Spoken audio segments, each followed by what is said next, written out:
Je me représente, je suis donc Anne-Marie Carverne et je représente l'Union démocratique bretonne. Je suis élue adjointe au maire de Brest et c'est vraiment avec plaisir que je reçois la délégation de Djibouti, donc composée de Mohamed Kadami du FRUD, qui connaît déjà Brest, qui est déjà venu à plusieurs reprises, voilà. Et donc c'est quelqu'un qui ne nous est pas inconnu du tout. Alors merci de votre présence.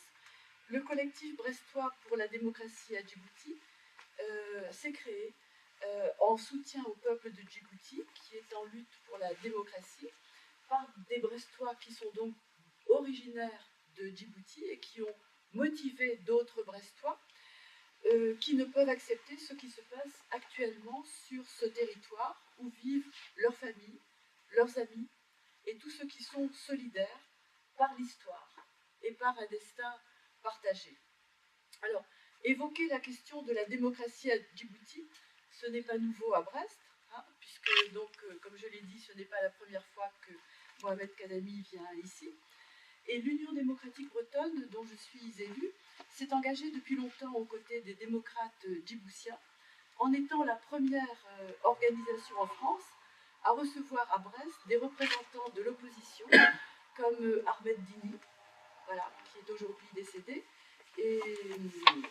Et donc, c'est une histoire déjà ancienne et nous avons l'intention de prolonger ces relations. Notre ami donc Mohamed Abdourahmane Habib, que beaucoup connaissent à Brest sous le nom de Amigo, est sans cesse mobilisé dans notre ville, dans des actions citoyennes, dans des actions de solidarité internationale en faveur de la Corne de l'Afrique, dans des actions interculturelles aussi, pour créer des points de rencontre entre nos peuples et nos cultures. Voilà, Habib, tu as le souci non seulement de la démocratie dans ton pays, mais aussi de la démocratie en France, car c'est un combat unique et universel. La démocratie ne se divise pas, les droits de l'homme ne se divisent pas. Derrière nous, il y a du monde et nous ne serions pas là sans la présence de Habib dans notre ville. Alors, pour que vous sachiez qui est derrière nous quand même, je vais citer les personnes qui se sont mobilisées il y a déjà un mois ou deux, je crois. Bien sûr, l'Union démocratique bretonne, le nouveau parti anticapitaliste, Europe Écologie Les Verts, le Parti communiste, la gauche anticapitaliste, Solidaire, le syndicat donc Solidaire, l'Université européenne de la paix, la FAS, qui est membre du Front de gauche. Donc ces organisations sont dans l'ordre les premières à avoir répondu, mais ce collectif est ouvert à toutes les organisations soutenant les revendications de l'Union pour le salut national. Et donc je rappelle que l'USN est la coalition des partis d'opposition à Djibouti. Et ce collectif que je viens de citer doit s'étoffer et nous aurons certainement d'autres organisations grâce à l'information que nous allons tous diffuser. Vous savez que pour faire bouger les choses, il n'est pas forcément nécessaire d'être des milliers au départ.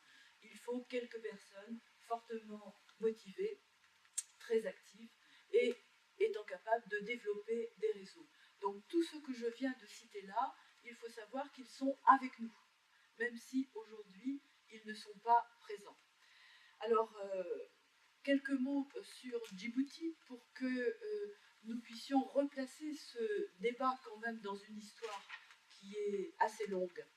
Donc à la Corne de l'Afrique, à l'entrée de la mer Rouge, c'est-à-dire en situation stratégique par rapport au canal de Suez et au golfe Persique.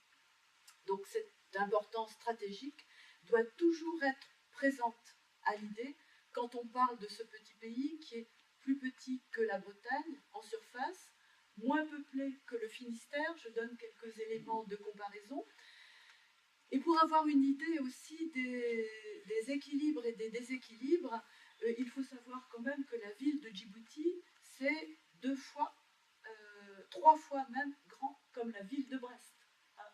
en nombre d'habitants. Donc ça donne une idée d'un certain nombre de déséquilibres qui rendent la situation particulièrement difficile sur le plan de la vie sociale. La principale activité industrielle, c'est le port de Djibouti, avec une forte présence militaire, française, américaine et même japonaise, je crois. La plupart des produits manufacturés viennent de France. Hein, et on a là, quand on dit que la plupart des produits manufacturés viennent de France, on a là, je dirais, les conséquences normales, logiques, d'une situation qui fut ouvertement une situation coloniale et qui, au jour d'aujourd'hui, malgré l'indépendance, reste quand même une situation qui garde des traits de colonialisme.